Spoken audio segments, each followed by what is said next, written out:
Hello everyone. तो आज की इस वीडियो में मैं लेके आया हूँ ज्योमेट्री का क्वेश्चन, जो बहुत ही अल्टीमेट क्वेश्चन है।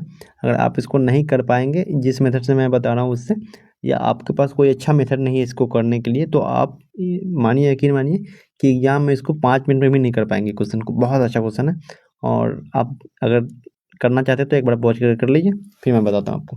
क्वेश्चन ये करा है कि दी गई आकृति में पी क्यू आर एक समबाहु त्रिभुज है, ठीक है, जिसकी भुजा 24 सेंटीमीटर, एस टी क्रमशः पी क्यू और पी आर की भुजाओं के मध्य बिंदु है। तो छायांकित क्षेत्र का मतलब एरिया बताना है, ठीक है।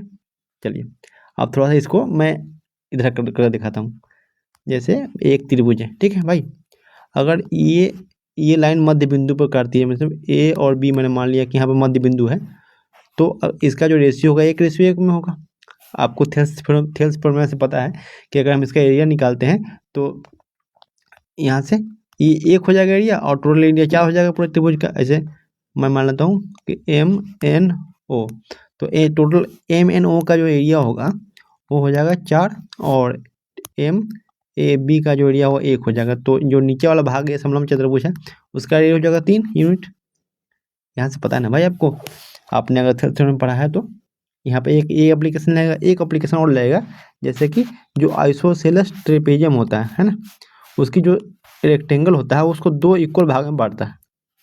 आइसोसेलेस ट्रेपेजियम जो होता है उसका जो कोई भी एक क्या होता है उसको जो ये विकर्ण बोलते हैं, या आप बोलते हैं क्या बोलते हैं विकर्ण को, कोई डायगोनल, सॉरी। तो डायगोनल जो होता है वो इक्वल एरिया में बाइसेक्ट करता है दोनों को, ठीक है। बस ये दोनों कंसेप्ट का यूज करेंगे और आपको बताएंगे, ठीक। ये समझ में आ गया।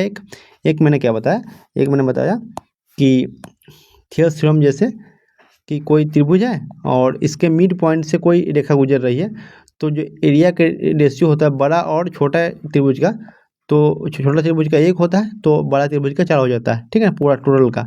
अगर सिर्फ इस भाग का बात करें, नीचे वाले भाग का, तो 4 में से 1 तो 3 हो जाएगा, ठीक है। ये कैसे होता है आपको ये भी जानना है तो मैं इसको भी बता देता हूँ, बट इसकी ज़रूरत यहाँ पे है नहीं। मैं इसको जितना बता रहा हूँ वो आपको बता देता हूँ, ठीक है।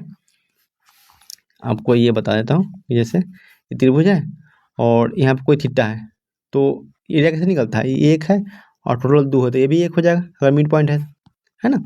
तो ये आपको पता होना चाहिए, इसके बेसिक, सिर्फ इसको बताने के लिए इसको बिल्डअप कर रहा हूँ, ठीक है। ये भी 1 1 है। तो अगर हम इस एरिया, जैसे मैं कलर चेंज करता हूँ, अगर रेड वाले त्रिभुज का एरिया मैं पूछूं आपसे, तो आप बताएंगे थीटा है तो 1/2 साइन थीटा, ठीक है, रेड वाला का। अगर मैं पूरा का पूछूं 1/2 साइन थीटा, जैसे कि सॉरी मैंने लिख दिया गया ये। अगर मैं रेड वाले की बात करूँ, जो ऊपर मैंने ये इसको टिक किया है, तो इसका एरिया जाएगा 1/2 और 1 × साइन थीटा, ठीक है। अगर मैं टोटल बड़ा त्रिभुज जो दूसरे कलर से लिखता हूँ, ब्लैक, जो बड़ा त्रिभुज है पूरा, इसकी मैं बात करूँ तो ये हो जाएगा 1/2 × 2 साइन थीटा। तो इसका रेशियो निकालेंगे हम लोग, तो ये 1:4 हो जाएगा, मतलब इसका 1 हो जाएगा और टोटल का 4 हो जाएगा। तो इस एरिया का जो क्षेत्रफल होगा वो 3 हो जाएगा, 4 में से 1 3 हो जाएगा, ठीक है। चलिए इसको यूज करते हैं इसमें। ये बोल रहा है क्वेश्चन में कि एस और टी मिड पॉइंट है, ठीक है। तो हम पी एस टी जो एरिया सेक्टर, मतलब सॉरी, पी एस टी का जो एरिया होगा ट्रायंगल पी एस टी का, हम उसको 1 यूनिट मानते हैं। तो total S T Q R का जो एरिया होगा, एस टी क्यू आर का जो एरिया होगा वो हो जाएगा 3 यूनिट, क्योंकि टोटल 4 यूनिट होता है।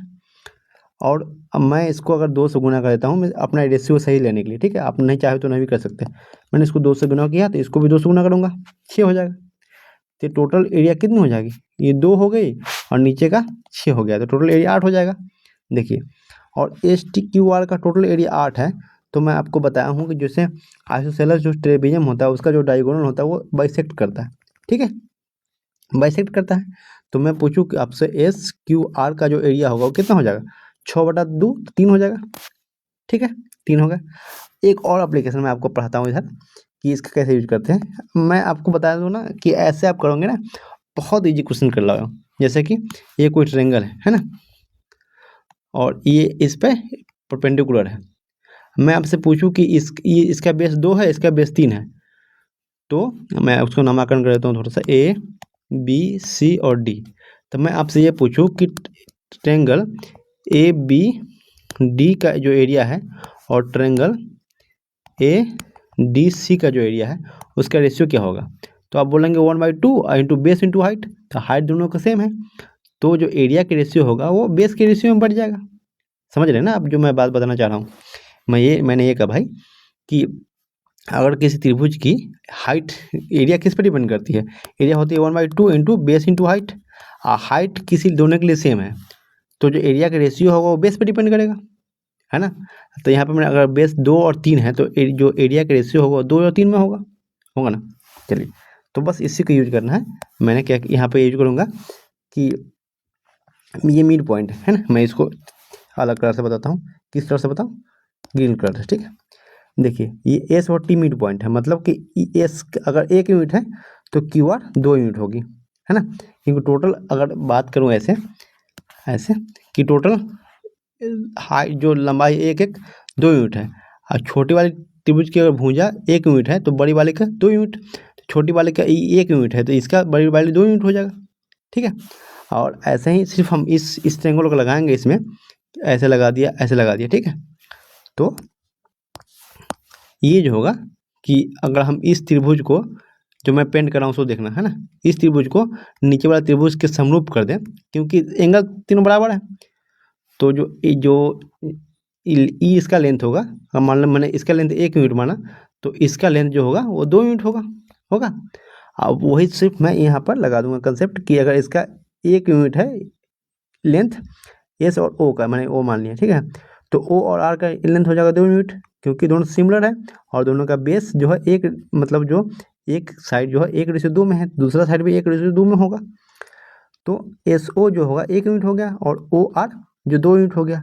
आपको ये भी पता है कि दोनों का लिए अगर बेस अगर हाइट की बात करूँ, दोनों के लिए हाइट एक ही है, तो जो एरिया होगी दोनों की वो 1:2 में बटेगा। तो यहाँ पे एस क्यू आर की टोटल एरिया हम मैंने देखा 3 यूनिट है। तो अगर मैं पूछूं कि आपको क्यू ओ आर का जो एरिया होगा वो 2 हो जाएगा, क्योंकि टोटल 3 यूनिट है और 2 1 3 है ना। एस अगर मैं बात करूं यहाँ पे मैं इसको लिख सकता हूँ S Q O plus Q O R, ठीक है। तो एस क्यू ओ 1 यूनिट है और क्यू ओ आर 2 यूनिट है। तो अगर टोटल एरिया अगर हम 3 माने हैं तो क्यू ओ आर का एरिया हो जाएगा 2 यूनिट, ठीक है। अब मुझे सिर्फ ये निकालना है कि टोटल अगर त्रिभुज का एरिया मैंने माना था वो आया था टोटल 8 यूनिट, है ना। ये वाली ये आया था 8 यूनिट, और 8 यूनिट का जो वैल्यू है वो दिया हुआ कितना, √3/4 इंटू, क्योंकि समबाहु त्रिभुज का क्षेत्रफल 24 × 24। अब मुझे निकालना किसका है, इसका क्यू ओ आर का 2 यूनिट का, है ना। तो मैं इसको 4 से भाग दे दूंगा तो क्या हो जाएगा, इधर भी 4 से भाग दे दिया, इधर भी 4 से भाग दे दिया, तो 2 यूनिट की वैल्यू कितनी हो जाएगी, √3/3 इंटू 4 से कारण 4 × 24 और 4 × 24 36 बराबर 36√3। सिर्फ इसमें समझना था भाई, और बहुत अच्छा क्वेश्चन है। अगर आप इसको समझ गए तो आप इसको ओरली कर लेंगे कि ये 1 हो जाएगा, ये 2 हो जाएगा, 2 है 2 से वैल्यू निकाल लेंगे, ठीक है। तो सिर्फ आपको इसमें समझना था, मुझे लिखना पड़ा क्योंकि आपको समझाना था, ठीक है। अगर जो बच्चे इसको समझ पाए हैं तो आपका सच में मतलब लेवल अच्छा है समझने का। जो नहीं समझ पाए हैं तो भाई दोबारा देख लेना, बहुत अच्छा कंसेप्ट है, ठीक है। Thank you.